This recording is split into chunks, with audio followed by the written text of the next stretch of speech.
Okay, we're back. Sorry for that delay. Let's just check one last time with the audio. Make sure everything works well and that we can begin our fun little discussion here.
Okay, I think things are looking good so far. We may be able to finally start this thing. It's already took me a minute to figure this out. It's kind of new streaming software for me, so I'm still kind of learning it a little bit here and there, but I appreciate your patience and hope you enjoy the discussion that we have in this video here, which was to deal with Final Fantasy XIV again, a game which of course I had said I had left behind for some time, but after seeing the recent news and seeing what's changing, I thought I'd kind of reflect and give my thoughts about it. So that's what this video will detail. So sit back and relax. Feel free to chime in the comments, or just feel free to listen to this as you grind or do whatever it is you do. And we'll hopefully have a good discussion on this.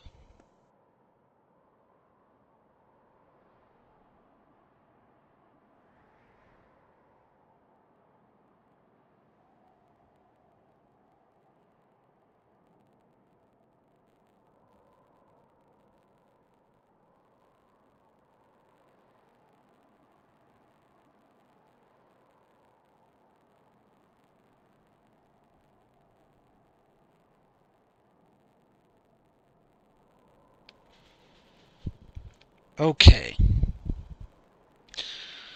so before we begin, there's something important I think we need to bring up as a topic, and this is regarding the recent changes to how streaming works in Final Fantasy XIV, and just in general things that involve Square Enix and their third-party um, association, which is working to sort of change up things. And that, yes, that is partially the reason why I have the BGM, the background music, muted for this stream. So all you'll probably hear is the quiet background slightly, though I've dialed that down a bit because sometimes I noticed when I were to turn that up in previous streams it would be a bit too loud. So hopefully that isn't the case here and that we can sort of have this good conversation. So, but in regards to the new rules that they've set for content restrictions and sharing. So firstly, criticism. Okay, let's talk about criticism and critique. So, there is a way, okay, to criticize something without negativity. There's a difference between the two that I think a lot of people sort of get lost in, and they get heated in discussions. Let's just put it that way, for better or lack of term. So essentially, how to do, like, I guess, a good critique is to say, like, flatline what you didn't like about something, but to do so without, like, um, resorting to, like, bullying, harassment, um, name calling, just petty things like that. Like, that doesn't, fall in line with discussing things in more of a critical way and providing, like, reasonable feedback, if you will. What is instead a good way to be critical and critique something is to point out, like, design flaw or, like, philosophy, um, like, disagreements, for example. Like, you can say that you don't like a certain type of philosophy from a bystander's point of view, and just say that, like, you know, you're not comfortable or you're not really feeling like it's a good direction, and then you can just give out, like, your thoughts. Though, again, with the new rules, try to keep it relatively contained. Like, don't just start attacking people, and, like I said, name calling. Just don't be petty, essentially, because that's one way that can lead to you getting, like, a copyright strike, or just getting, like, a cease and desist. Sorry, I don't know why I had a little bit of a tongue twister there. Sorry, probably just my dyslexic tongue. But either way, it's best to avoid being petty when you're trying to be critical, and just state, like, factors and points that don't make any sense, or, like, don't really vibe up well with you, if that makes sense. Like,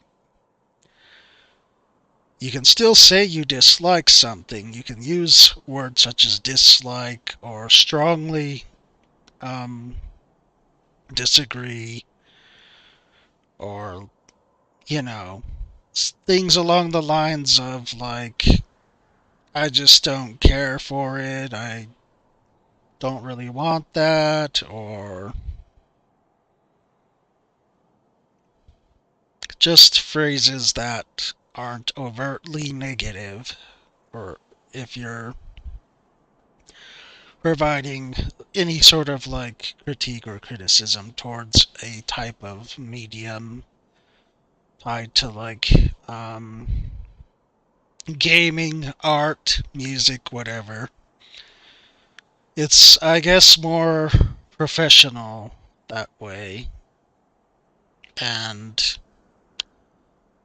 sets more of, like, I guess, a neutral tone, if you could say. instead of, I guess, overtly bashing or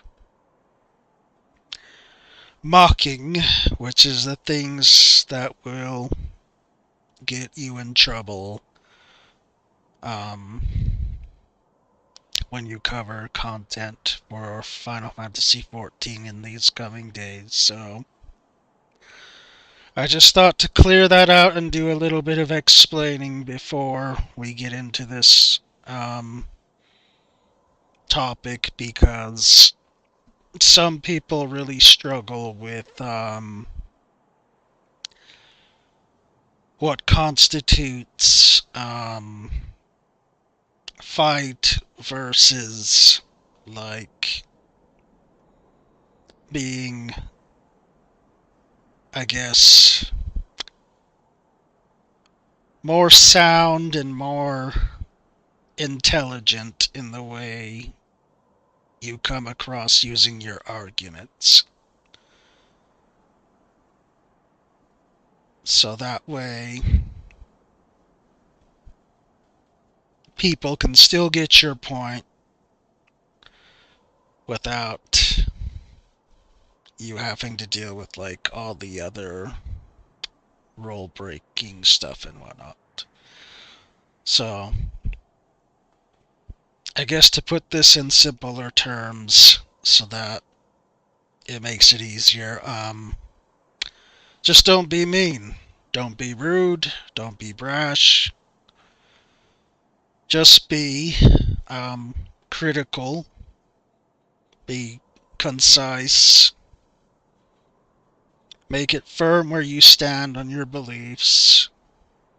But don't trudge into pettiness or like mocking territory, basically. And then everything will work out fine, you know. Then you won't have to deal with um, your channel getting possibly blacklisted or, you know, anything of that nature. Um, Along with the music thing, it's possible there will be false flags because, let's be honest here, these systems are not exactly perfect and they tend to overreach too far, in which case a lot of content creators end up having to like basically fight to keep their channels like away from strikes and whatnot, because the system tends to false flag something as copyright when in fact it was not copyrighted, but it actually fell in line with the local laws and stuff of being um, royalty free and like fair use, essentially.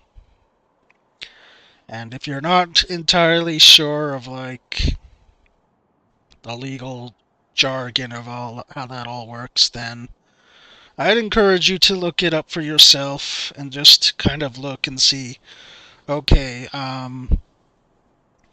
what legally can YouTube do on their platform? Like what have I agreed to within their statute of limitations?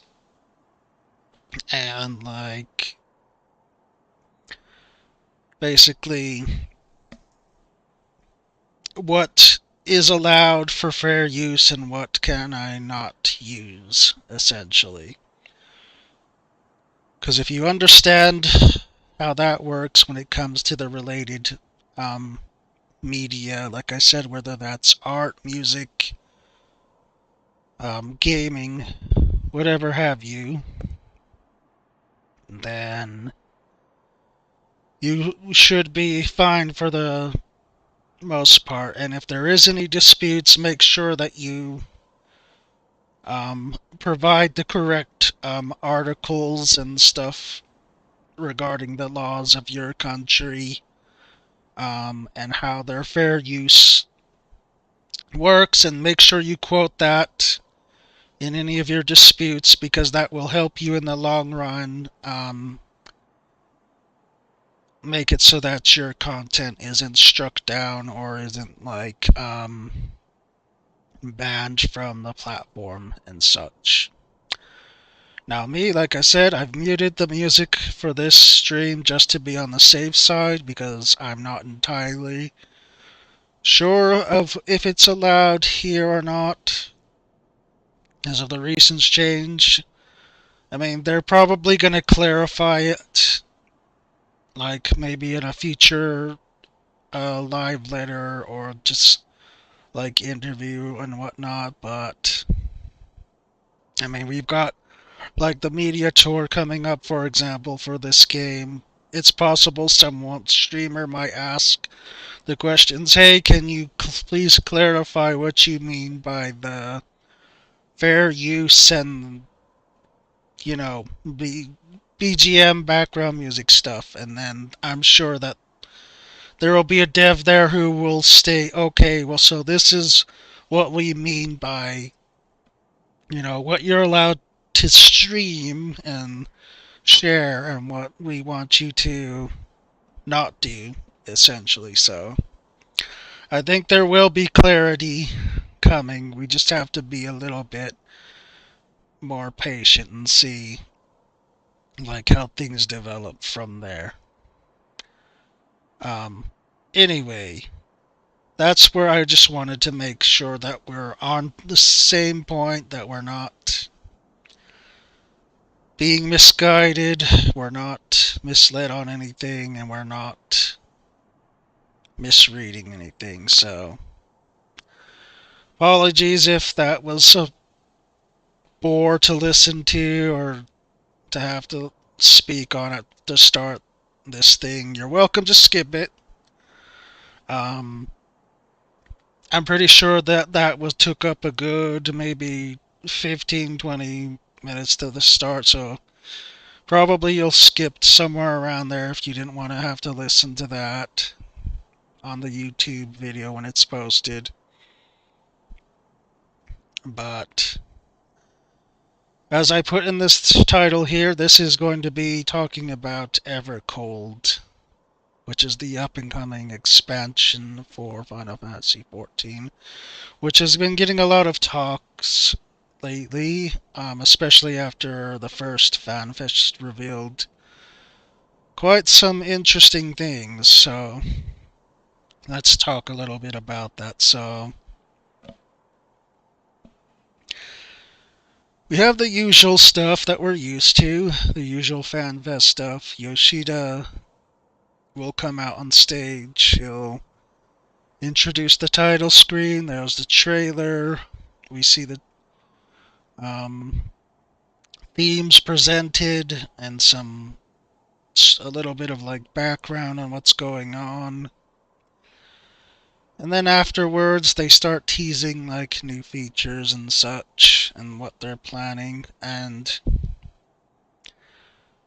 that's where we sort of get all the excitement and hype from. So they want to change how the gameplay loop works, for example, as one new thing that they're trying. So what that means is that they're switching from a daily system, which we have now, where you'll log in daily to, complete like your daily roulettes, your daily tomes, your daily beast tribes, or whatever. They're gonna switch that and roll over to more of like a weekly sort of system where essentially how they describe it, it will be sort of like a season sort of thing. So the way they show that is like you'll be given a whole bunch of like activities from what they call your like adventure progression log or whatnot. And essentially this works as like your tracker to show like how much progress you've made on the season and just how much you've gained for per week, I guess. So the way I'm understanding this is that it'll show you like first week, second week, third week, fourth week, um, and so on and so forth. And regarding to their patch schedule, which is tied to this, they said that they're going to try to work a lot more efficiently and more quicker to get content pushed out. So we may see them return back to the 3 month cycle potentially, which does fit in line with one of the subscription prices that they do charge in the game. So that would probably help people in that regards who only want to subscribe to like for the patch cycle and then just be done um, until the next update comes along, I guess. So, but they pretty much wanted to state that they don't want to have people feel stressed to play or to log in every day just to get caught up or just to get things done. So they just want to make this new system where everyone has more of a like fair chance to sort of get things that they want done and achieved. So this is, I guess, a good thing. I mean, we're not sure exactly how players will adapt to it. Because usually there are people who do like to see their friends online a lot. Or just like with their friends that they know in general, whether it's online and offline or both. Um, and people like to, catch up on a lot of things too. Like they love to level alternate jobs and like alternate classes such as crafters and gatherers. So we'll see how exactly um, that works out. Hopefully they'll provide more information on that in these next two fan fests in July and September. Because I think we do need more of a in-depth and analyze perspective to know exactly like how things are going to work, because I think a lot of people are just unsure on like how this will work out. Um, Moving on though to the other part, so now the other thing that they're working on changing is how jobs play. And so how they're going about that is they're changing like how actions work essentially. So what that means for those who weren't watching like the dev panel stream and whatnot, it means that essentially they're condensing actions into like one button. So it's similar to like how the current PvP works for Final Fantasy XIV, how you'll go in and your basic actions will combo into each other through one button. Or like, I guess you could say, kind of like how Gunbreaker's continuation, if you're someone who mains Gunbreaker as your tank, it kind of will work similar to like how that works. How you'll sort of press buttons that will proc into new actions or new buttons, and that's kind of the new standard they're setting for what they're calling their evolved jobs. Um, but the old system, like the how it is now, is still going to remain for at least patch 7.0 and or sorry, not 7.0, 8.0 and possibly 8.1, depending on how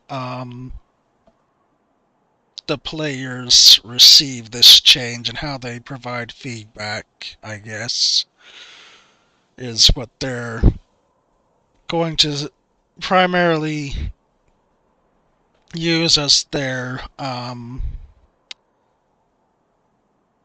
source of like feedback to know where people stand with these changes and to see if whether they should dial it back or if they should scrap the idea or if people like these new ideas, these new evolved jobs, and if they should develop it further.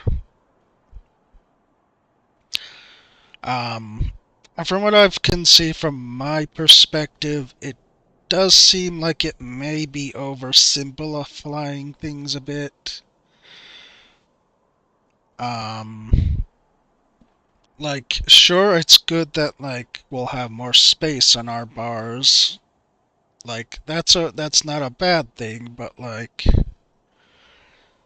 this does kind of feel like it might be just making things a little too easy, I guess. And that's one of the things that people complain about all the time. Is that they feel like their jobs and like the content they play is just too easy with how it's designed. And so the simplification of things may further ire, I guess, those people who think things are just too easy. But I don't know. Maybe they'll adjust to it, maybe they won't. The thing about the many types of player in this game is that they can never really agree on one thing. It's truly diverse, I guess. And that's just kind of reminds you of how society in real life kind of is, you know, they never really agree on any one thing. There's always a different opinion, a different view on things. It's not necessarily a bad thing. Sometimes fresh opinions are needed. Like, I'm not saying that anyone should be discredited, but again, have to sort of dial back on the petty stuff and just be more of a critical, intelligent mindset when you're discussing things that you don't like about the game and what doesn't make sense to you. But that's the job system, and that's how I feel about that, is that I feel like there may potentially still be conflicts that they have to iron out. But change, regardless, is good, because this game, I have to be honest, has felt a little bit stale in its formula. And I'm not saying this to be mocking or mean, but it's just kind of the truth, you know. You can only do the same things for so long before it really starts to lose its luster and appeal. And that's why it's good that they're talking about making some more fundamental changes. because they are needed, and I hope they can keep that momentum going forward. But anyway, those are those are major changes that people have been talking about. The other thing that they're going to add is that they're going to add these regional queuing systems and these regional party finders. So what that entails is that all the data centers that currently exist will be able to match with each other in content. And this is a good thing because it means that people won't have to worry about not getting caught up with things, that they won't be left behind, um, that they'll be able to actually find people and groups to do things that they want to do. And especially when there's like downtime, like in between the patches, this is kind of a good thing because it will make it so that like you won't struggle to look for people on your data center by hopping everywhere like a madman, shouting and hoping, that like people will join and such. So like this is a good change overall, I would say, and it will really help in the long run with how this game is as an MMORPG, or, well, I should say JRPG, sorry. That's one thing I also see the mistake of people using is they always say the RPG, but in truth, this is a JRPG. Sorry for the slurring a bit there, but this is a JRPG franchise and title. If you've never played Final Fantasy before, then you might not be used to some of that differences from traditional RPG styles mixed with the Japanese stylized game of RPG. So, just a little thing I wanted to correct and state is that this game is an MMO JRPG, and it's good that they're working to highlight the MMO part of it and give players like more feeling of congregation and sort of working together to accomplish goals and achievements. So this is a good change. The regional matching and the regional party finder. These are really good changes. Now, on the other front of changes that are major to a big group of casual players is that they're working more on character customizations. So this also includes like your armor sets and how those function. Like they're making it so that you'll have toggles on certain pieces of gear.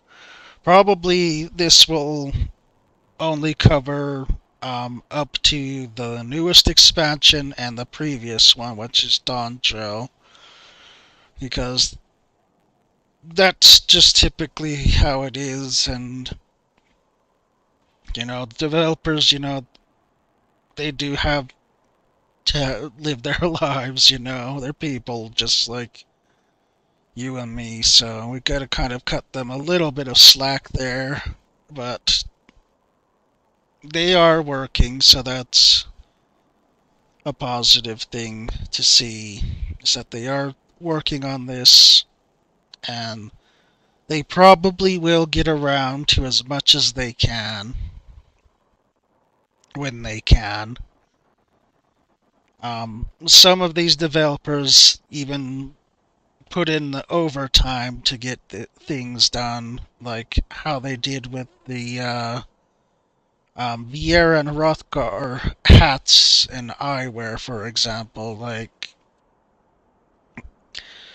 um, nobody asked them to do that. Like, nobody was making them do that. They just decided, like, you know what, I've got some time on my hands in between, projects and, like quality checks and whatnot. I'll work on some of these things while I'm on break and whatnot. And that's sort of what they did. And it flabbergasted Yoshida, their boss, of course, because he told them, hey, don't worry about it. He said, if it happens, it will happen. If it doesn't, then it doesn't. But they're like, no, we gotta give the players something back. We can't just leave them hanging. They really looked forward to this playable race, so let's make it work, and they did. So God bless, or 12, I bless, or Heidelin, whichever god you want to use here in this Aetheris, I guess. 12 bless. 12 bless their souls. They helped us a lot there. And I'm sure they will do so again with this armor chain. So what it is you'll be able to, like, they gave examples of like shoulder pauldrons, like belts, I guess this would include things like scarves maybe. Just anything that you can visually like see as like a separate piece of like clothing or armor. They're basically allowing you the freedom to be able to toggle them on or off to have a look that's more desired to you. And this is a pretty nice change. But again, like I said, they probably won't get to every piece of gear because that's a lot. Like, a lot of people have to understand that this game has been running for 14 whole years. um, Revamped with the Realm Reborn, of course. So there's like gotta be at least close to like 15,000, if not more, pieces of gear and equipment in this game. Um, Maybe a little less, because some of them are reskins, which that's kind of something that gripes me. But if you discount the gear pieces that are just reskins, then yeah, there's probably still close to like 12K or so, and that's still a pretty high number for them to have to like go over again and decide does this toggle, should this toggle off, should this come off, should this toggle on, should this toggle off. Like, it's gonna be a lengthy job for sure, but it will just make us appreciate them all the more for their efforts. But it's a good casual change. Casual players will love it. I'm, as one myself, well, I guess I'm not entirely a casual player. I'm probably more towards the center, but I understand the casual side, and they'll probably really enjoy this feature. The other thing they're doing is with how your character looks, like with I guess eyeshadow, makeups, skin tone, um, I guess just small little details like that. They're working to expand on those,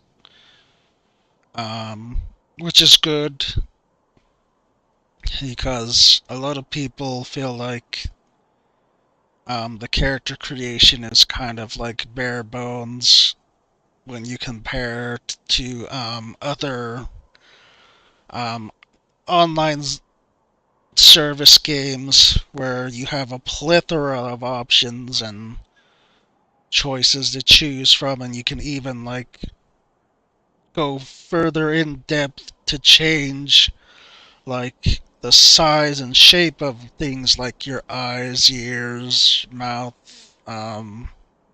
like your pectoral muscles, your arms, legs, thighs, and all that.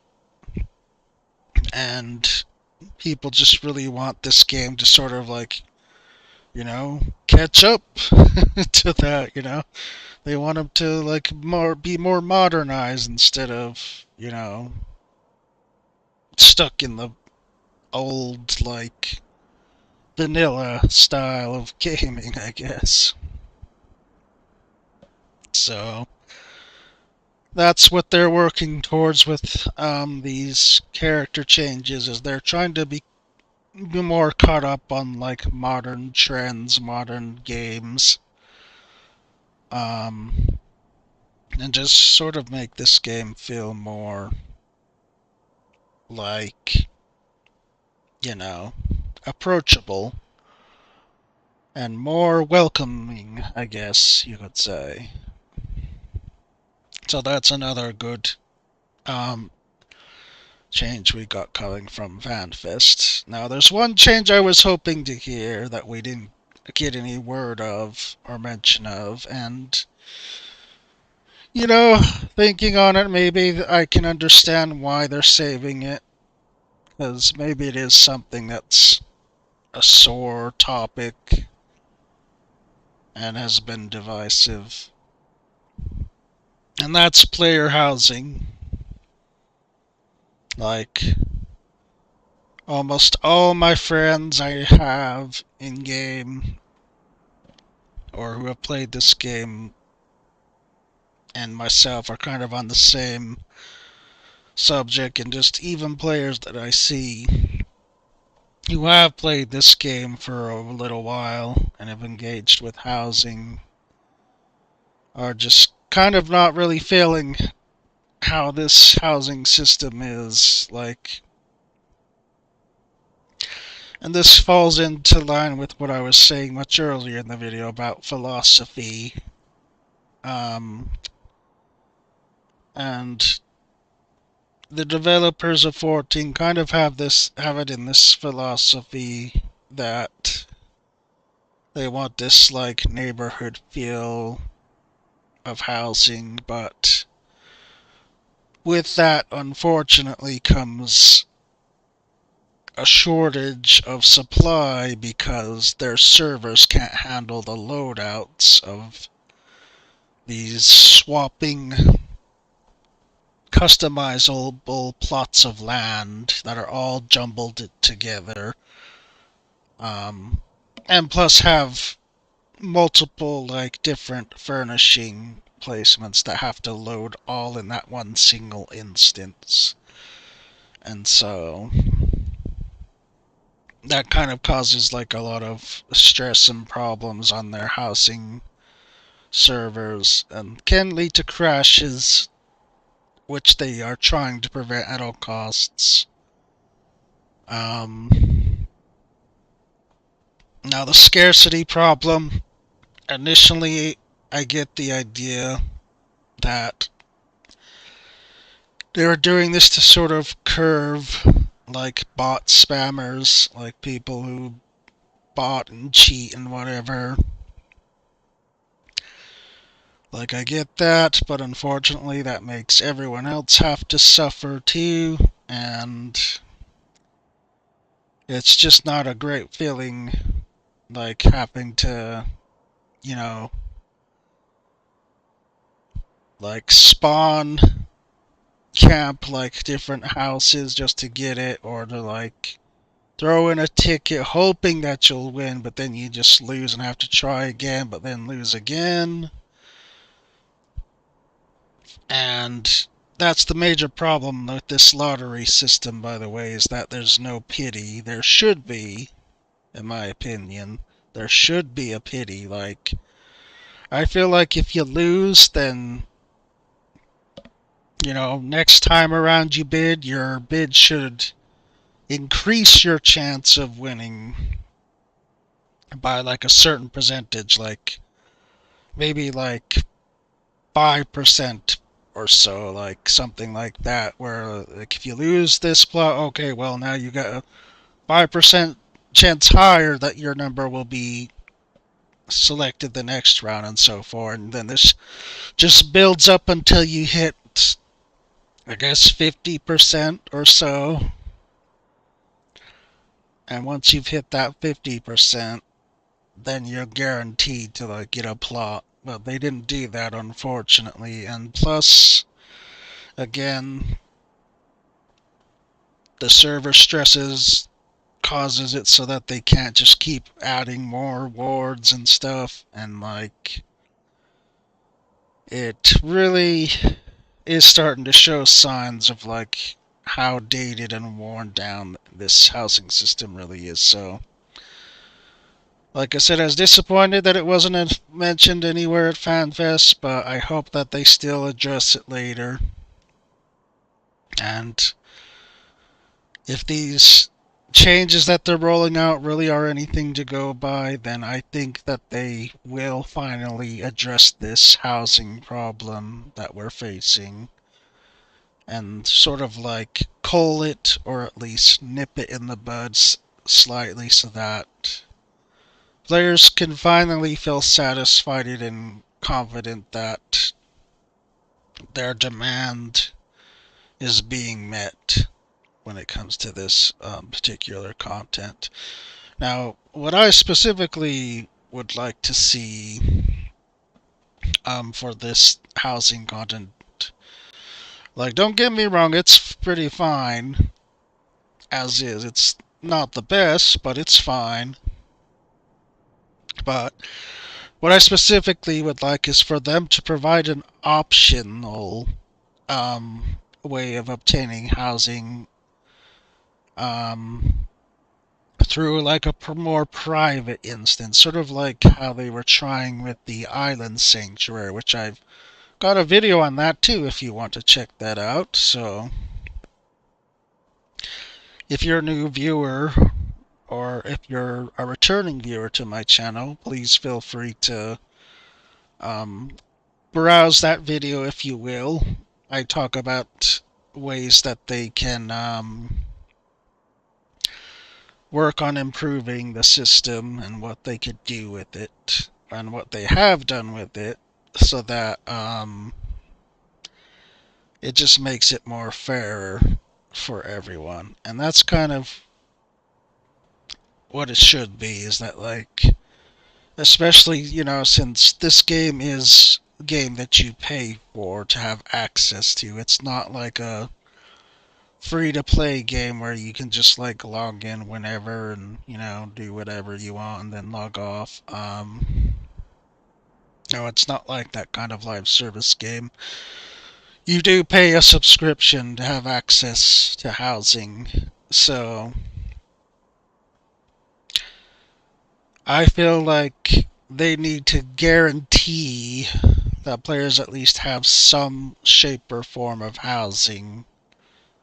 Um, and I've seen some just like really nasty comments and stuff about this topic. I've seen nasty people on the forums and like other places were just like, well, just move servers, man. There's that Dynamis server. It's empty as cop houses. You want a house that badly, go move.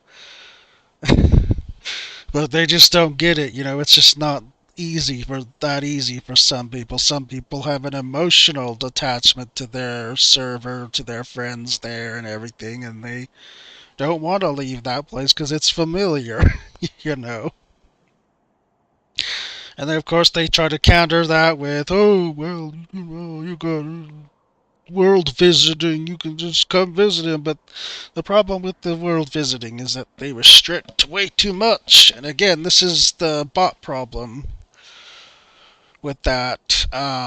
Again, they're punishing the many for the actions of the few, and I just don't really agree with that concept or that idea. And it really shouldn't be that way, you know. Like, people shouldn't be punished just because of the botters and the cheaters and everything. We shouldn't have to suffer just because they are the rotten apples that spoiled the bunch. Like, instead, they should incentivize people to have more of what they want. Because if everyone is satisfied, then guess what?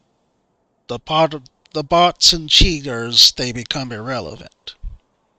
They just ceased to matter anymore because if everyone has a house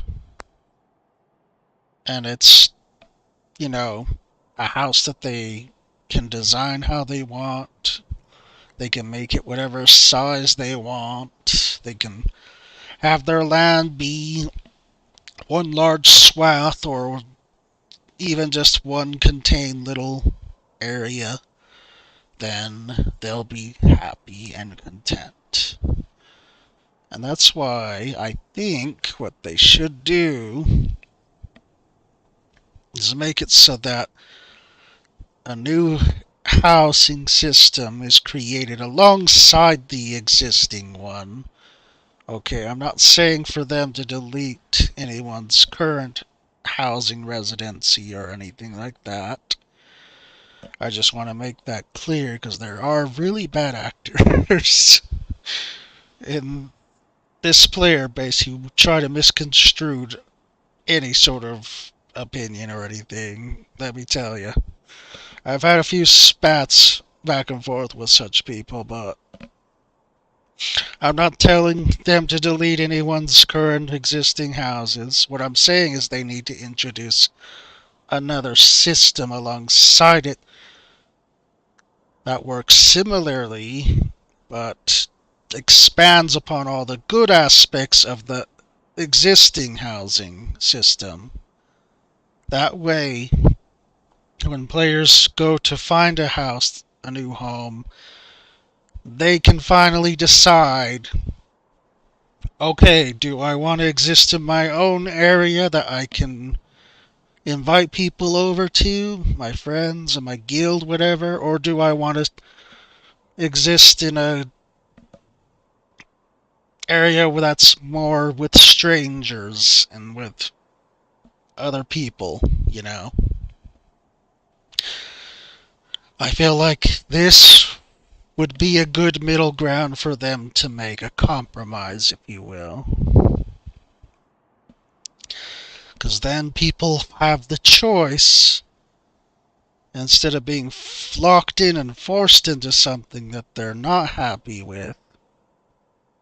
You know, they'll actually have a choice for once on whether they want the amenities, the perks of having their own like solo instance, or they can have as big or little of a house they want, or yard, whatever, or they can go to the other system, the older system, and just exist alongside other people that they may or may not know already. And that's what I think they should do. Is just give people another option, and then we'll never have to, you know, talk about it again. Unless, of course, it's to make requests on like, hey, how about adding this to housing? How about new furniture like this for housing, or just stuff like that.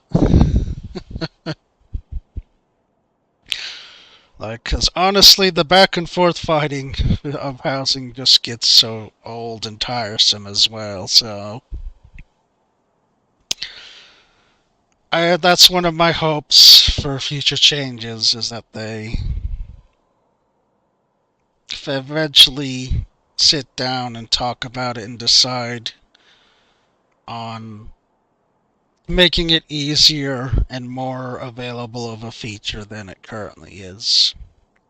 Because that will help the game in the long run, I feel. Um, Now, on the basis of content, um, they have brought up some of the same content again, but they're saying that there's going to be new things alongside that. That doesn't kind of persuade me, really, because to me that just sounds like they're like, so here's your content, but it's more of the same, but maybe a little bit new. And that's just kind of um, what it's been like for the most part these many, many years of 14. Is it's just been like um, sort of your same content rehashed, just different colors of paint, essentially. Though they've sprinkled little bit of changes in between, like new mechanics, new mounts, new weapons, but fundamentally they're still like the same, and that's where I mentioned things being like sort of stale. Is that they need to kind of like move away from that mindset, that mentality, and just really just learn to have fun with things, because that's what gaming is about, It's about entertainment, it's about having fun. And like I said, when you're just doing things constantly, repetitively in this sort of cycle, this loop that doesn't end, it really starts to wear you down. And they brought this up at FanFest too, with tombstones as an example, as part of their reasoning as to why they're wanting to move away from that. Is because they do realize now that, yeah, it's not something that's been enjoyable or entertaining anymore. So I hope they can just do the same for this next expansion, is just learn to reintroduce fun things. Like, they don't have to be perfect, okay? Like, nothing ever is perfect. No one ever is perfect. But they just have to provide a bit of fun. And when it comes to dungeons in particular, um, what I would find fun is if they made normal dungeons function the same way as how, the variant or criterion dungeons work, and that you have sort of like branching paths, ways to choose from, with like different end bosses and such.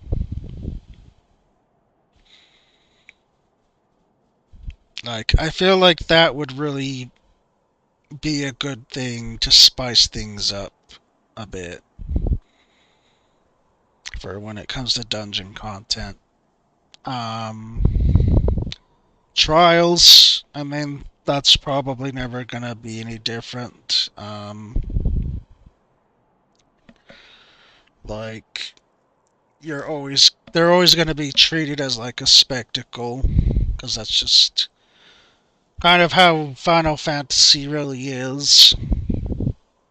Like when you go to these boss battle fights, you just have these flashy things going on. And you're just basically mauling at each other between you and the boss to see who can outlast the other. And that's typically how it works for trials, so I don't think those will necessarily change too much. Rating, though, I would like them to make raids feel more raidy. What I mean by that is just like kind of go back to the way Bahamut and Alexander raids worked. How you're actually like raiding something, like raiding a keep, raiding a castle, raiding a fortress or something. I really think they need to bring that back again, because that would make things feel more alive. Not necessarily interesting, but just um, more alive and more intuitive. I know a lot of the older people would probably be like, "Oh no, it's not. It didn't change nothing. Just made the fights longer." Yada yada. I mean, that's the point. You're supposed to waste your time. Like, why play video games at all if you didn't come to waste your free time? So, and that's just a thing. Video games are a hobby, they're a pastime. And again, they're entertainment, so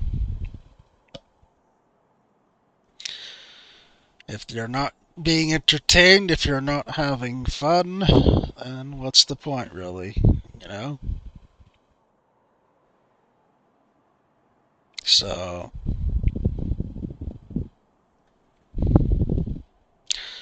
that's why I say that I want the rating to be more raid-like again. So, don't get me wrong, they do that with the 24-mans. I'm not saying they need to change the 24-man raids, but specifically the 8-player ones, I wish they would take them back to that. So that's what we need. Now, when it comes to Deep Dungeon, I'm not really sure. They've tried a lot of different things with Deep Dungeon, but it feels like it does kind of follow like a rhythmic pattern of sorts.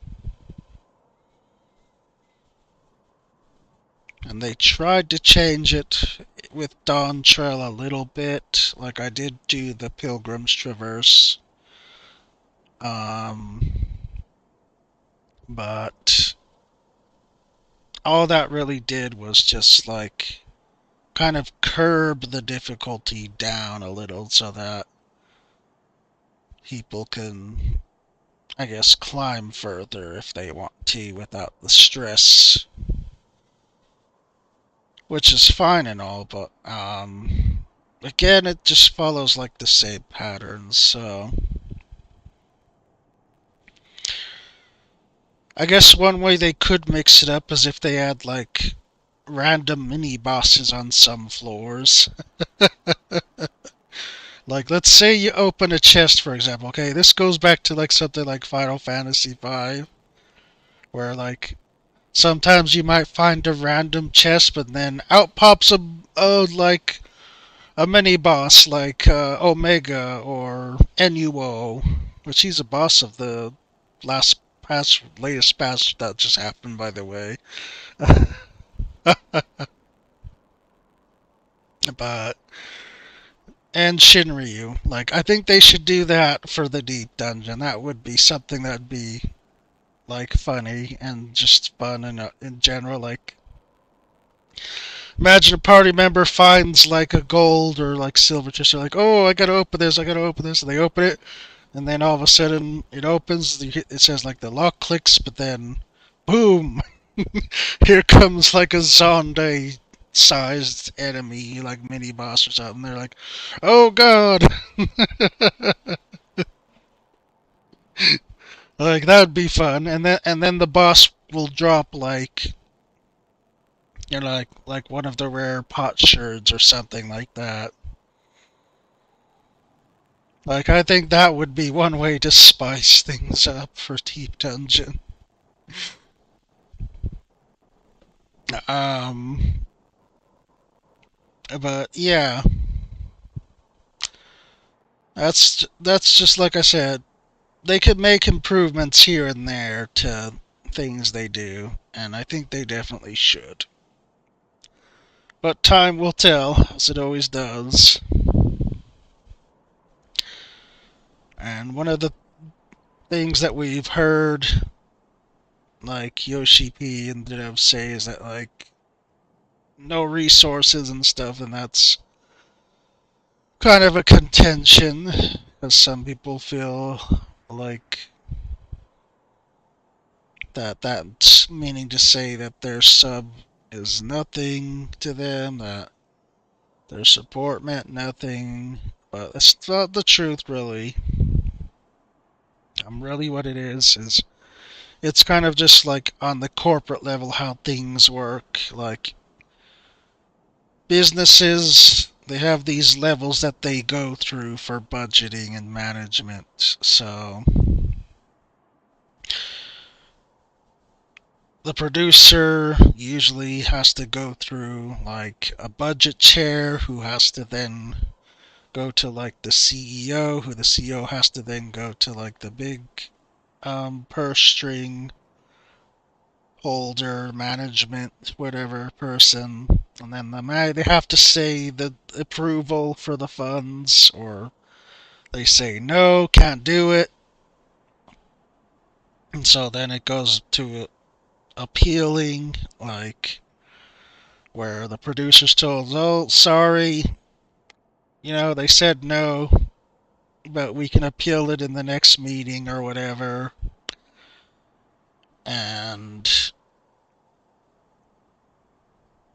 then it just goes sort of like in this cycle of back and forth of yay or nay, or no, can't do it, can do it, here you go, no, so it's not necessarily the fault on the players or the developers, but it's more so the corporate side that is to blame, because ultimately they're the ones that will decide whether funds are allocated or not. But the CEO, of course, who, like I said, is these corporations follow like a ladder system that just goes up higher in each level. The CEO, he has come out during the fan fest and he said, oh, and in English, by the way, broken English, because it was the NA fan fest and not the Japanese one, but he said, Warriors of Light, you guys deserve more, right? So we're gonna give Yoshi P and his team whatever he needs to make this game amazing, incredible. So are you excited for that? Are you ready for that? And just, people are like, yeah, go on. So having the CEO on Yoshi P's side is probably going to be a good thing. We'll see if that will be enough for them to sort of twist the arm of, like I said, the next level above them. We'll see if it's enough for them to twist that person's arm to make them scream uncle and give up some more funds.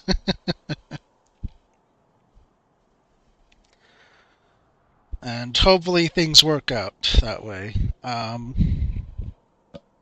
Now, the other point I want to talk to, this is going to be kind of related to spoilers a little bit.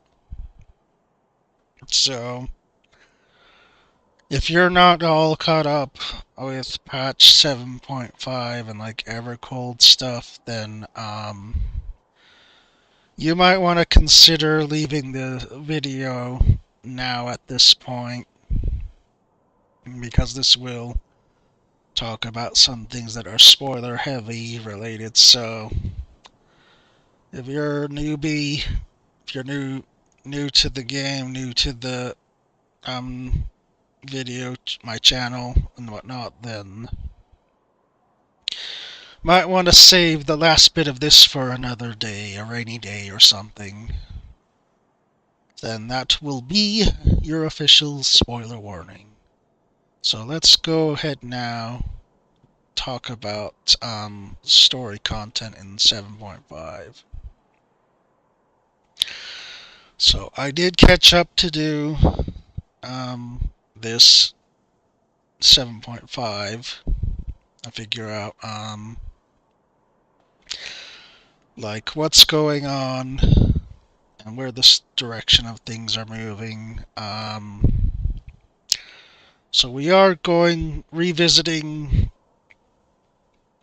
shards again of the source of Aetheris. You know, if you don't know by now, that's the sundering that Heidelin perpetrated when she fought against Zodiark, who was designated as basically the planet's will, its life essentially.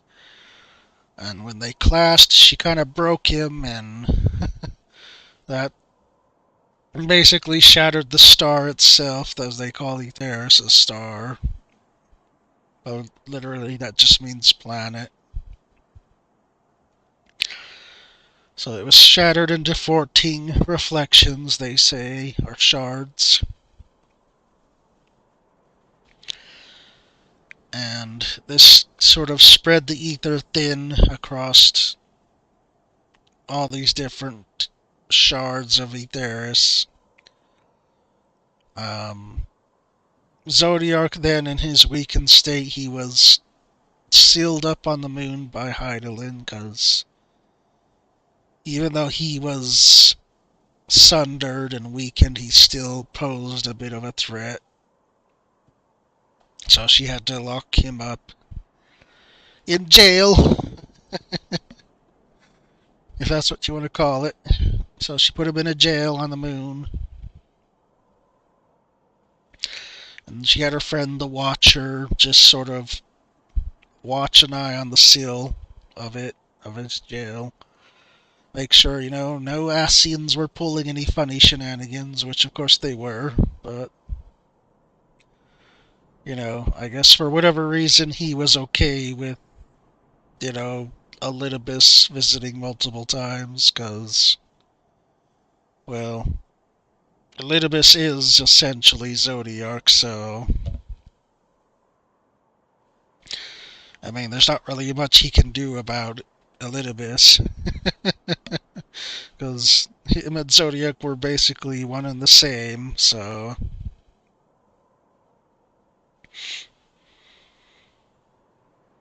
but yeah, that happens, and so Asians go about their business trying to do these rejoinings and all that, because they feel like, oh, this is terrible. People will know suffering, they'll know death, they'll know pain, and yada yada. And then Heidelin's side on the other side is like, this is good. They need to learn to appreciate what they have. They need to learn.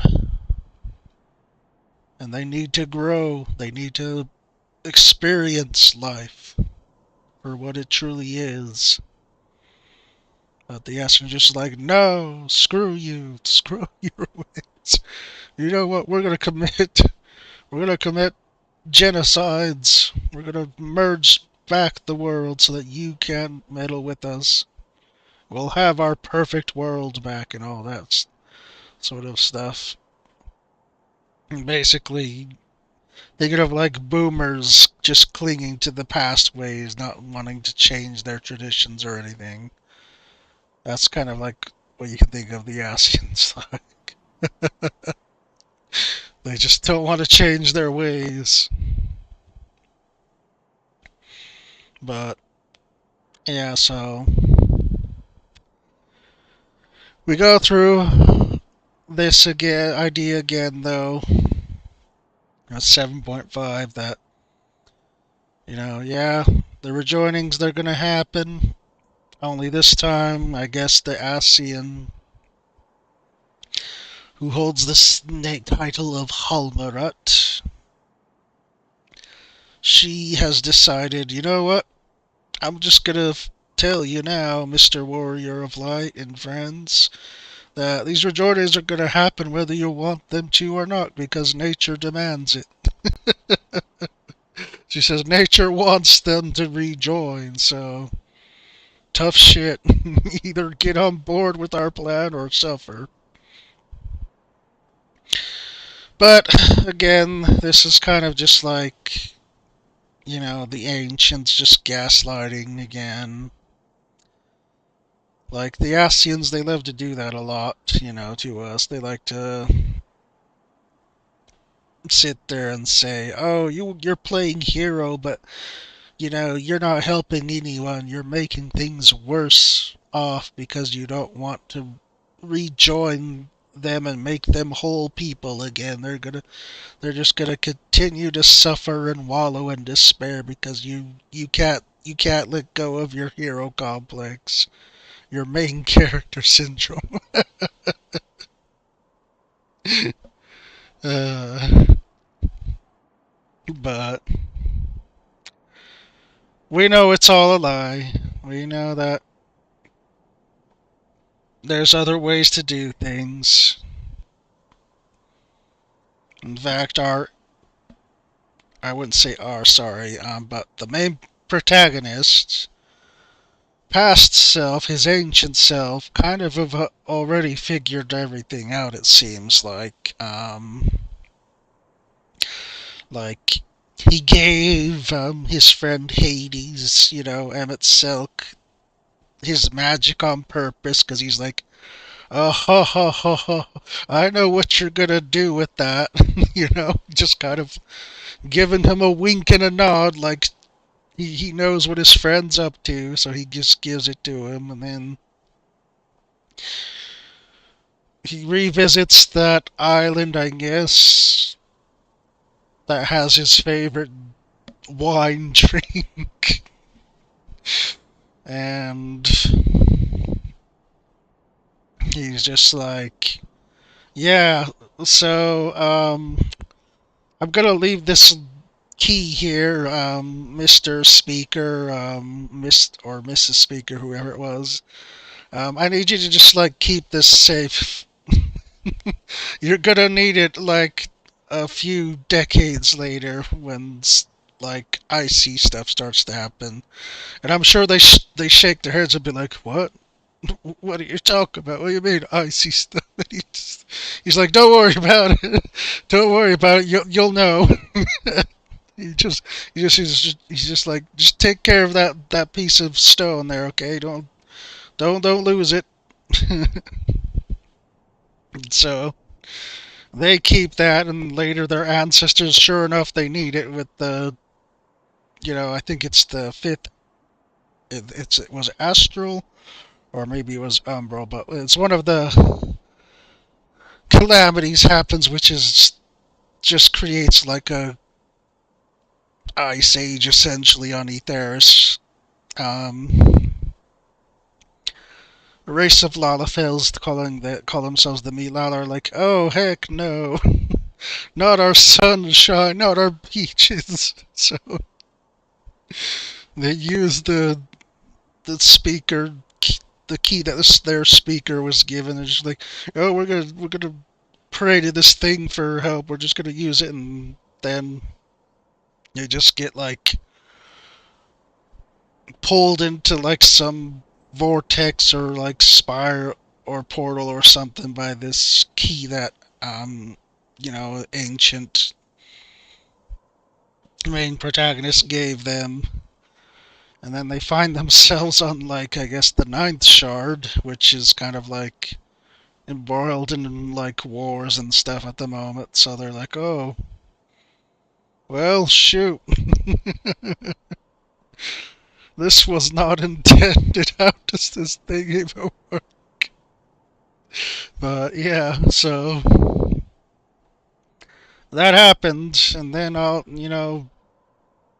years later, that key ends up in the main character's hands again. So it's like he knew that he was just gonna get it back eventually somehow. And of course, like I said, with the Hades thing, his friend Hades making a crystal and stuff, he just kind of like wink and nudging at him as he gives him his magic. Because he knew that eventually that crystal thing that his friend was making was gonna like fall in his lap at some point.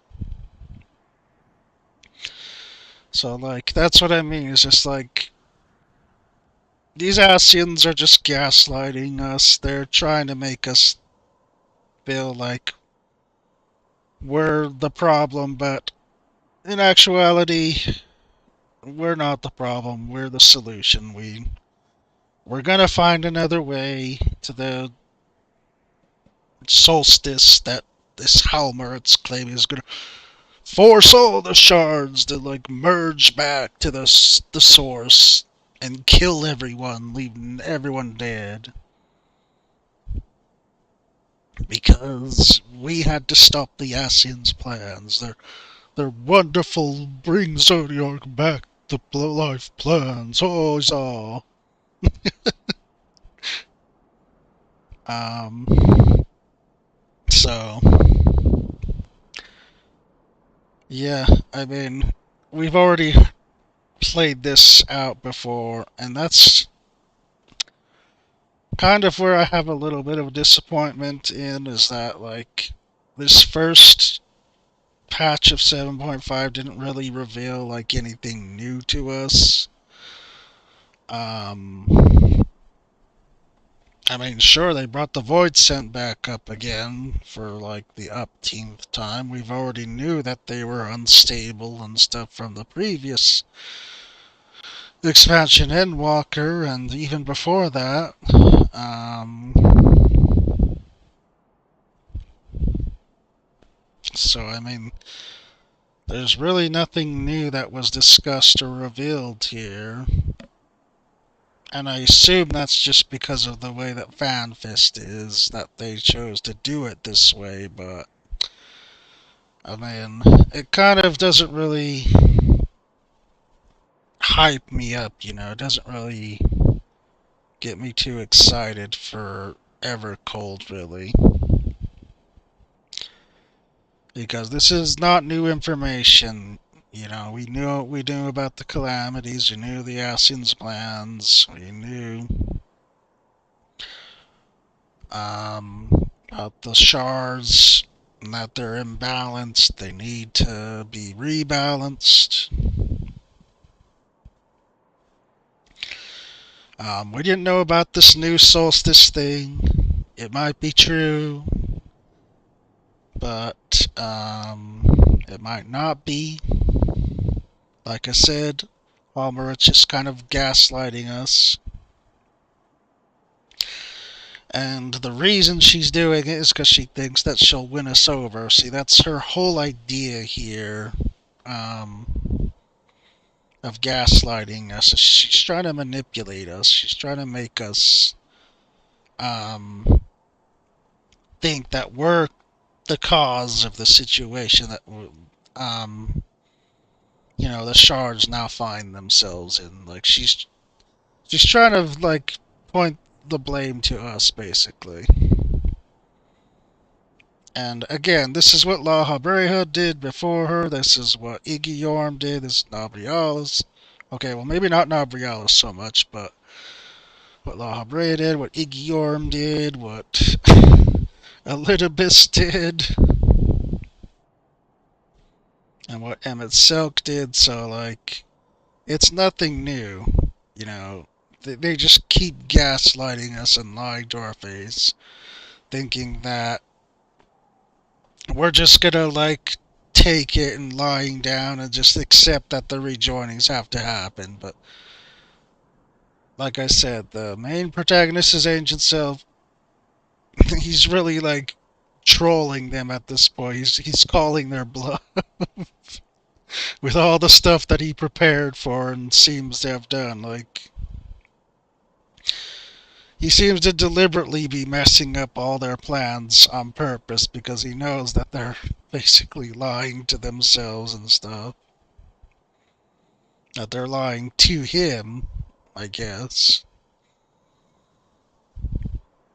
But yeah, it's the whole situation is kind of bonkers. But like I said, it's nothing new.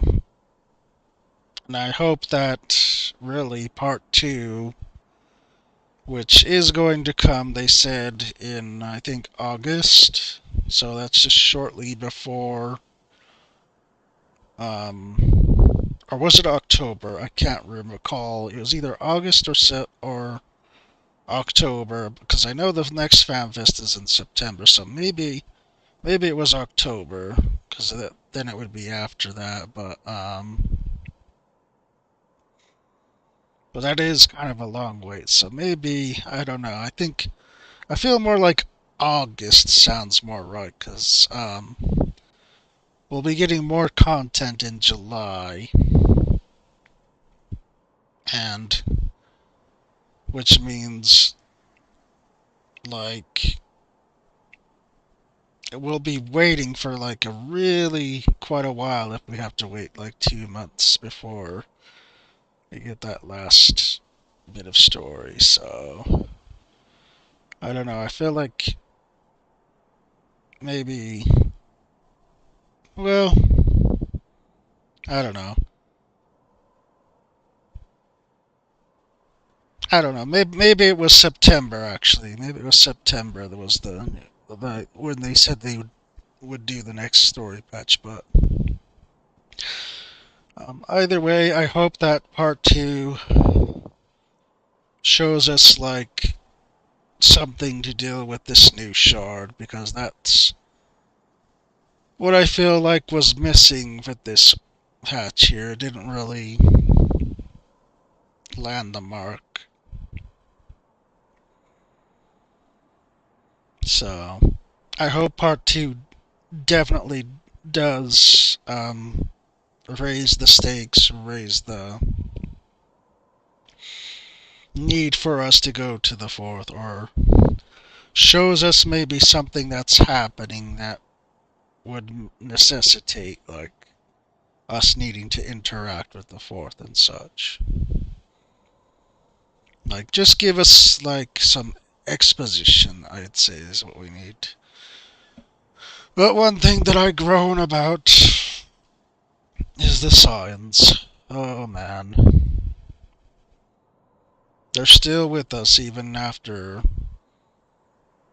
not really being that necessary in Dawn Trail.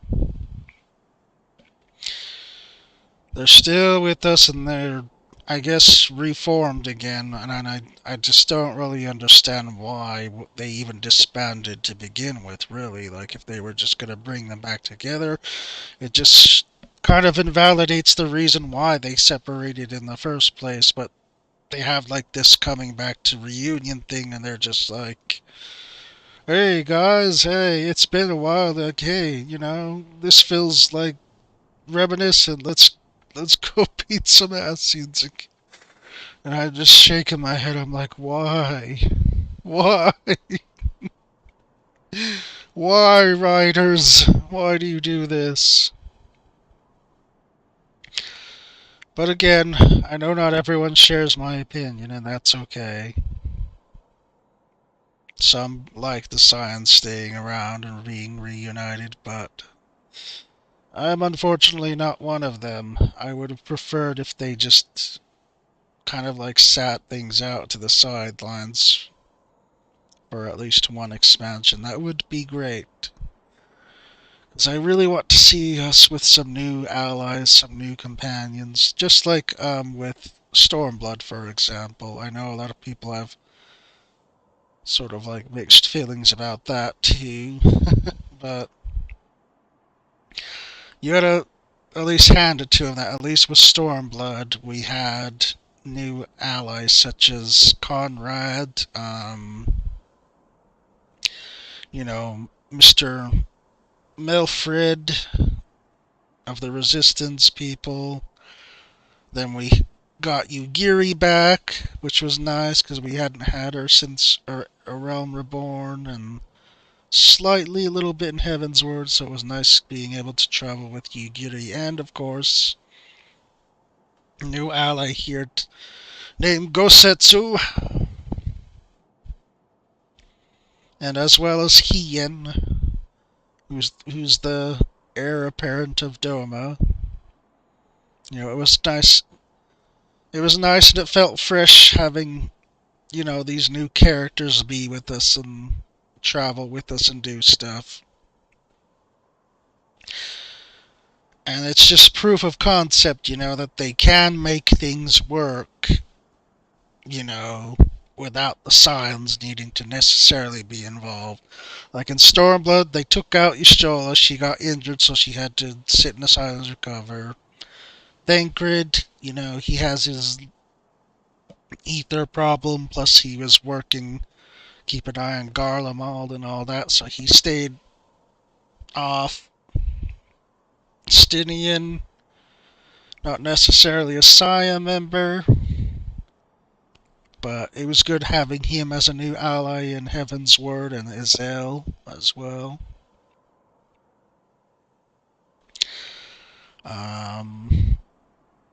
But yeah, I really wish they would just sort of put the Scions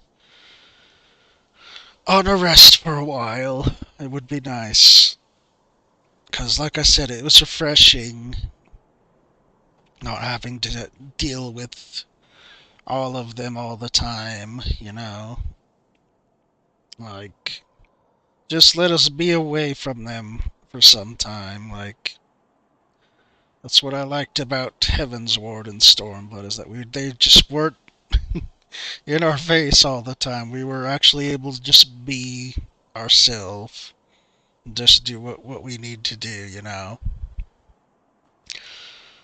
Like, they're still there helping us.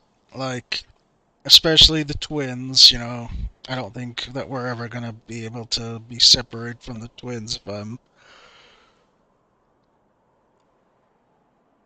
Oh, excuse me. Had a big yawn, sorry.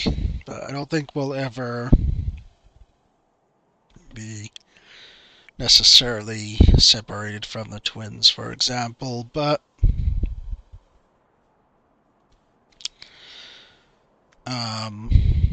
it would be nice if we didn't have to have, like, Kryle, or, like, have Y'shtola, or Thancred, or Urianger, just be constantly around, Like, I would just like it if we could just go to the 4th, or maybe, like, one person, but as the trailer shows, it looks like our crystal thing, our portal thing, whatever, allows us to take at least 2 people with us. And in the trailer they showed Estinian and Alphino, so I'm going to assume that those 2 will be coming with us. I guess. I don't know if they're trying to invoke, like, the feeling of Ishgard again, which, by the way, that is where I have myself planted right now for this video here. As you can see, those spires and everything. and like all the snow, because I wanted this video to sort of fit in with the theme, of what the next expansion is going to be, EverCold, since this video discussion is mainly centered on that. So I thought it appropriate to set the mood and the tone of this video with that in mind, having EverColdness. But yeah, it kind of does feel like that's sort of like the setup they have going there with Alphino and Astidian in the trailers. Like they were in the cold expansion of Heavensward, so now they're bringing them back with us again to go to another cold expansion. So that'll be interesting, I guess, to see how that all plays out, but hopefully it's just them two, and like we're not just gonna bring the whole group along, like I said, I really just want them to like try new things, like just give us new people to interact with and just like new environments. Like that would be such a fresh change to the story, and I think it's needed. So, but on the other note, it does seem like where we're going, which is the fourth shard, seems to take inspiration uh, sorry, heavily. It seems it's heavily influenced behind Norse mythology, like Nordic culture and stuff. It seems like that's sort of the direction they're going for with this fourth shard that we're going to be traveling into for EverCold, is that it's centered around like all that stuff that happened in the Norse mythology with Odin, Thor, his children, the Fates. Which I wouldn't be surprised if that old lady we saw in the trailer ends up being one of the Fates. It would make sense why she's telling like the story to like the child and everything. Like I wouldn't be surprised if that lady ends up being one of the Fates. And then, of course, obviously, there's Fenrir, which we did have in this game already, but excuse me. But we've had Fenrir, we've had Odin, but maybe the fourth has a different interpretation of those entities. Maybe they're not the same as like those we know on the source here. In fact, a lot of people saw this like Aura character in the trailer with like one eye bandaged, I guess, and they're like, "Oh, hey, you know what? I bet that guy is probably Odin. He's gotta be, right? He's gotta be like a shard of Odin or something." I'm like, well, our Odin isn't have a shard or anything because our Odin is a primal thing, so I mean, there may have been original Odin here on the source. We don't exactly know exactly if that's the case, but we do know that there was a sort of like black clad knight who carried like a cursed sword or whatever, and the sword just basically tempered them. So, in a way, it's the sword that's the primal, not the actual person who becomes like Odin. But you know, that's basically how the story, I guess, started with Odin. Is he became this black-clad knight who rode atop a big horse and had this sword that devours ether and whatnot. So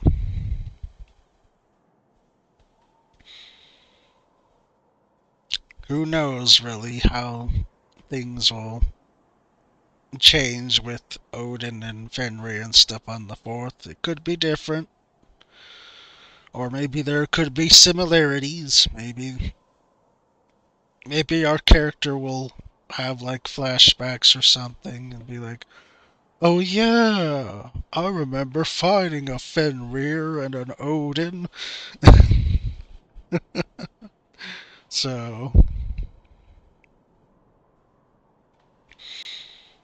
but and then there's like these giants too that they showed at FanFest, and then the trailer. There's like these sort of like icy frosted giants, so which is also a thing in the Norse mythology, specifically with Thor, how has this hammer crafted and everything, and he uses it to slay these giants, these elemental giants, which they have many.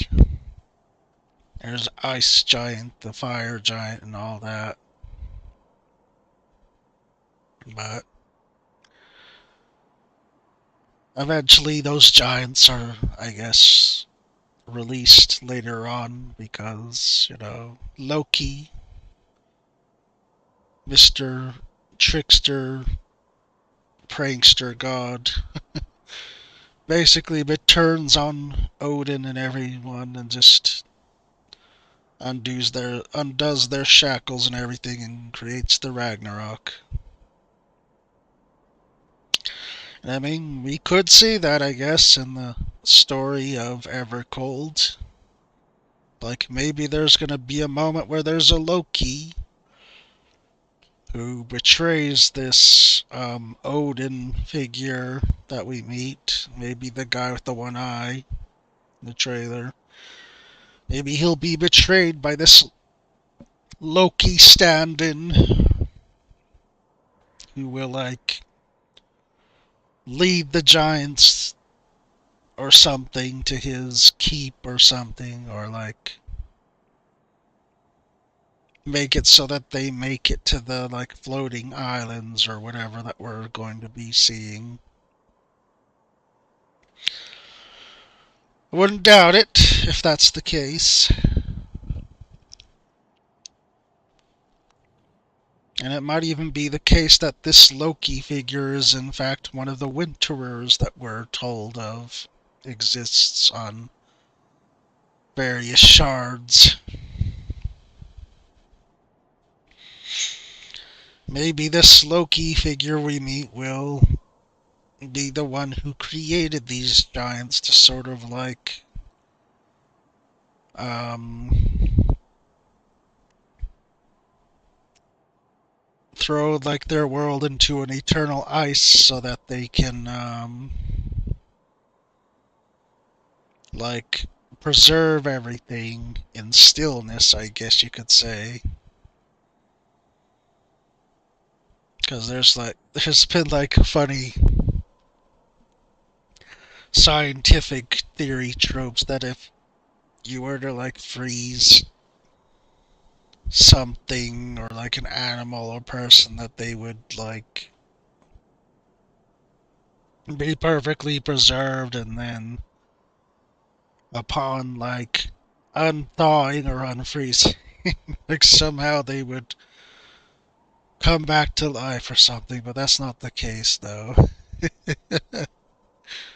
Because like once the heart stops, like, oh man, that's game over, bro. But I don't know. I'm sure it will be something similar to that. I think that that's what the angle um, this fourth shard winterer, possibly Loki, is thinking of is like he'll just preserve everything in ice until the rejoining, and then once things are rejoined, then he'll unthaw the ice or something like that. So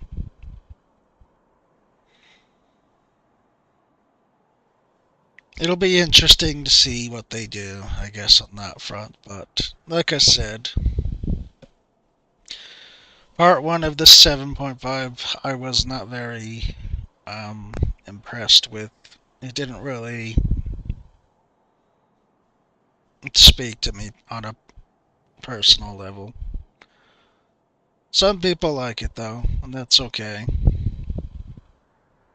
They're welcome to their own devices, their own opinions, like I said. Not here to promote negativity or be petty about things, because that would cause content to not be regaled or seen, I guess, in this case, of the new rules. And legal battles are not fun. So just mind your P's, your Q's. Don't be mad. Don't become over insulting or mocking, and everything will be fine. Just be critical, be intelligent in your responses, and it will be enough to provide feedback in a manner so not as to create drama.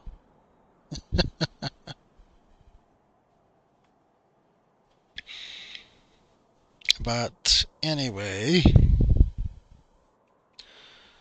I think that will about cover everything that I wanted to discuss with EverCold. Oh, there is one last thing, actually. In relation to the new jobs that I have a theory to speculate on. So when he started talking about new jobs, you had Koji pointing at his shirt and being like, "Hey, your shirt." Which they do that all the time, by the way. That usually means that they're trying to like say something about one of the new jobs. Yoshi shirt basically was saying, "Guess who's back?" And it shows, the Garlean military leader who is called Ritaten Sus Arvina. Um, and he was one of Gaius's men.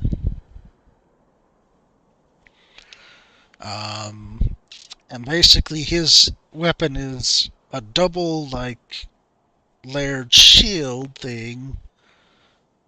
Like, he has a shield on, like, both arms that he carries, and then on those shields he has, like, these guns or cannons.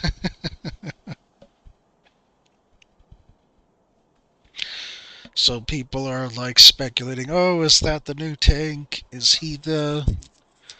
Are we gonna have, like, two shields and everything? And I just took that and looked at it, I'm like, no. No, that's not the hint for the tank. That's for the DPS, actually.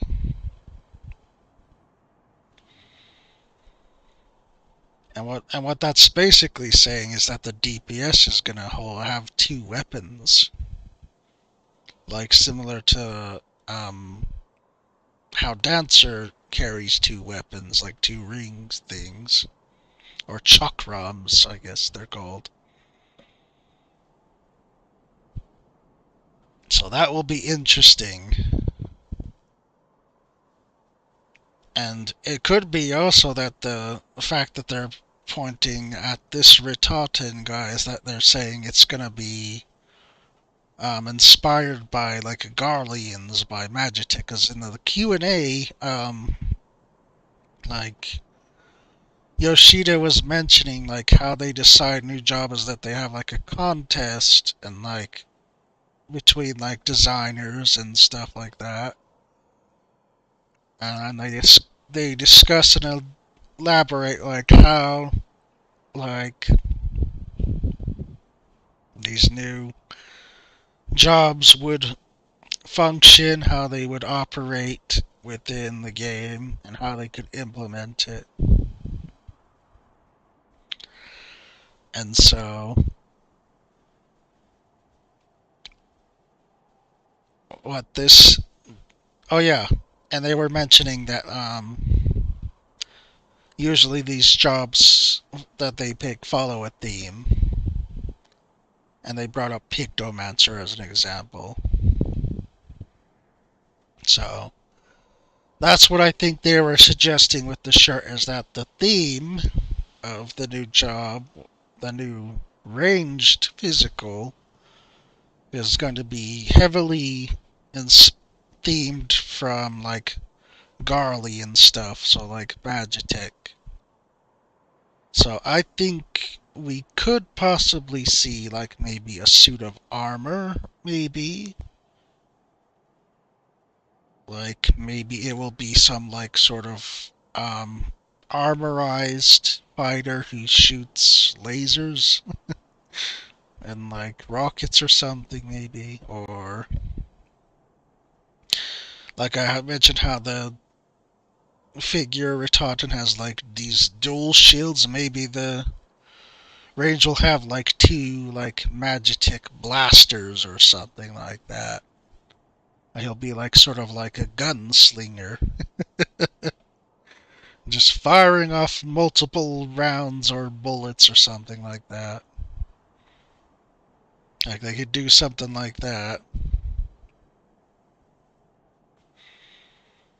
But whatever it is, it definitely seems like it will have two weapons that will probably be identical, and it'll be themed after um, Magitech and stuff. So whether they're like traditional bullets, like how the gun blades have, or like lasers or something like that, we'll just have to wait and see. Now there's the tank, because they did confirm that there would be a new tank. Now, a lot of people are kind of guessing, like I said, that it was the double shield thing, but others are also saying like maybe it'll be like a spear and shield, like Halone, for example, because we're going to the cold.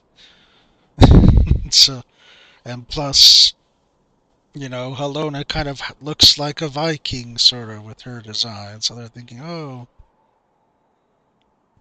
it's gotta be that, right? It's gotta be like a sword and shield.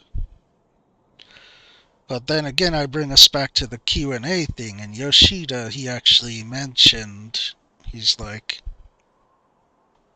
because he asked the question, he's like, what weapons would you guys like to see in 14? And everyone started shouting out things in the audience.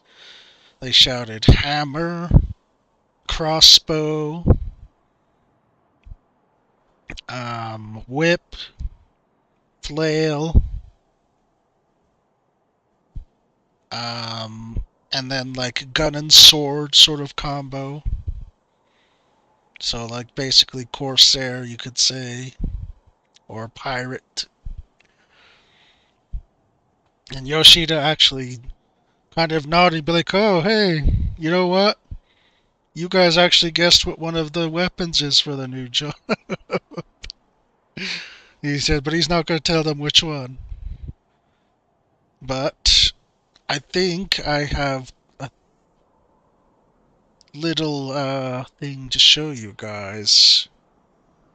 A little hint that the developers have indirectly given us. And this wasn't at FanFest, by the way. And this wasn't in any of the QA or the um, interviews and whatnot, but let me just go to a certain menu and hmm. Well, isn't this interesting? Look at this thing here. Little blue Viking. And it looks like he's holding something in his hand there. I wonder what that kind of looks like. You know, it does look hammer shaped. Though it looks like he might be holding a shield too. Hmm.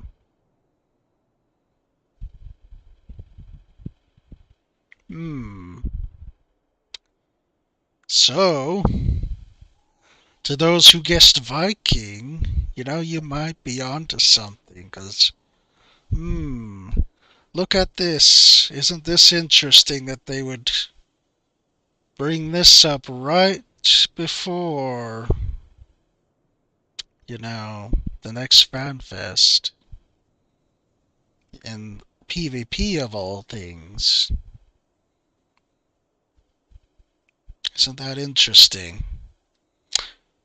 What a very interesting thing there.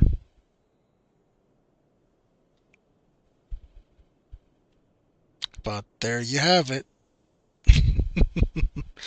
That's basically the new jobs that may potentially be. So, anyway, that's all I've got for you for this video, for this discussion. Thanks if you made it this far into the video. If you listened this far, thanks very much. I appreciate that. Um, if you have any thoughts, comments, theories, suggestions, please let me know in the comments. I'll be definitely happy to read them. And hopefully they keep moving the developers forward with these changes. Um, like I said, it doesn't seem like right now story and content has made much change as of yet, but on fundamental levels with job and character stuff, as well as like what they did with the glamour thing, for example, unrestricting that. I think they are sort of heading in a better direction. And I hope that they don't backpedal again. I hope that they remain firm that they're going to move forward and not keep falling on their own sword and just sticking to like the past ways, you know. Because I don't think that's going to really help us out here. We definitely need changes. And the fact that they've been so adverse for so long just kind of tells you that they're scared of change. And they really shouldn't be. Even though, yes, I know, charging into an unknown can seem frightening if you don't know what's there, waiting at the destination. But, but, sometimes you have to go into the unknown in order to find the change. And the change can be either positive or negative.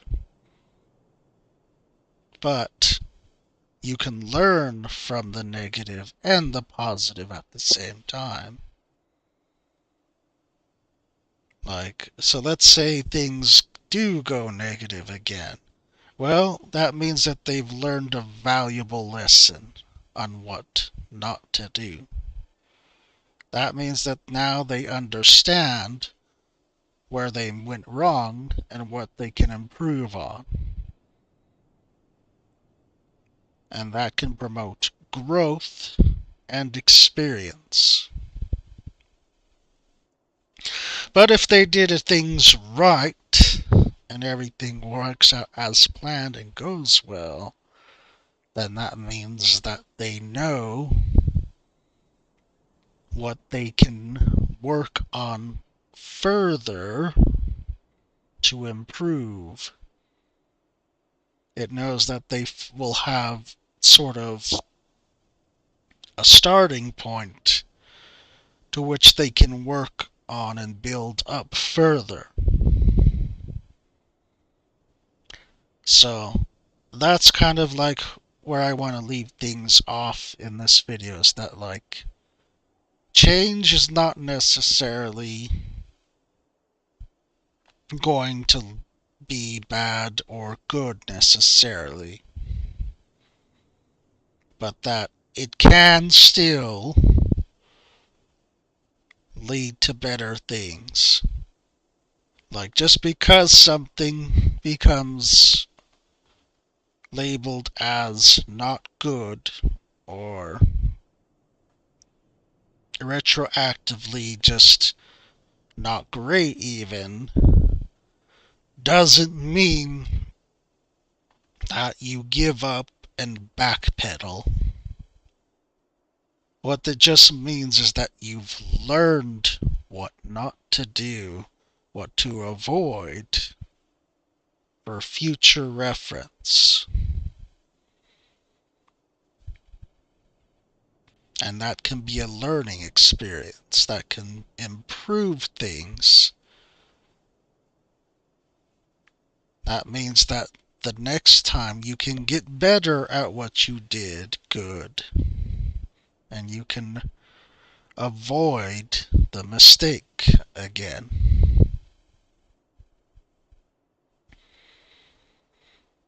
And that's what I hope these developers really, really start to follow. Is that I hope that they realize that failure does not mean the end. Bad perception does not mean to quit. All it means is that you've learned something, and you can take what you've learned and make improvements. You can change things. And I hope that's what they do with EverCold. I hope that they continue to change things. That they don't just give up and go back to the old ways that they seemingly are convinced work best, when in fact it's the opposite, because they've let it go on for so long that it's become irrelevant and it doesn't work as well anymore as it used to. Because this is another thing that Yoshida brought up at the keynote for FanFest, is that people have gotten older. Yes. People have gotten older. They've gotten wiser to how things work in game.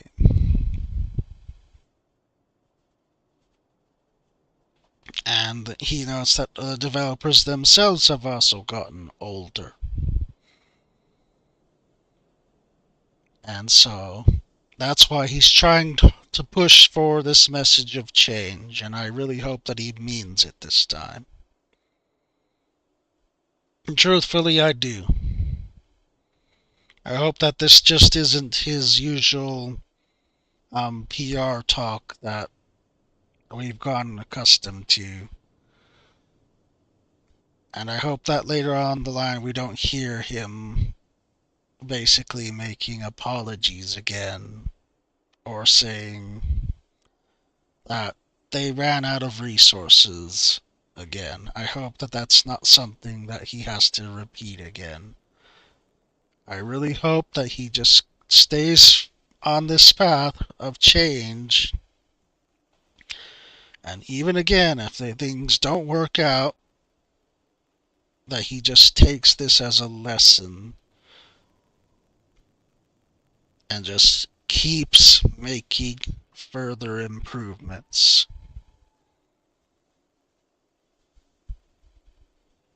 And, well, hopefully, this will turn the tide for Final Fantasy XIV.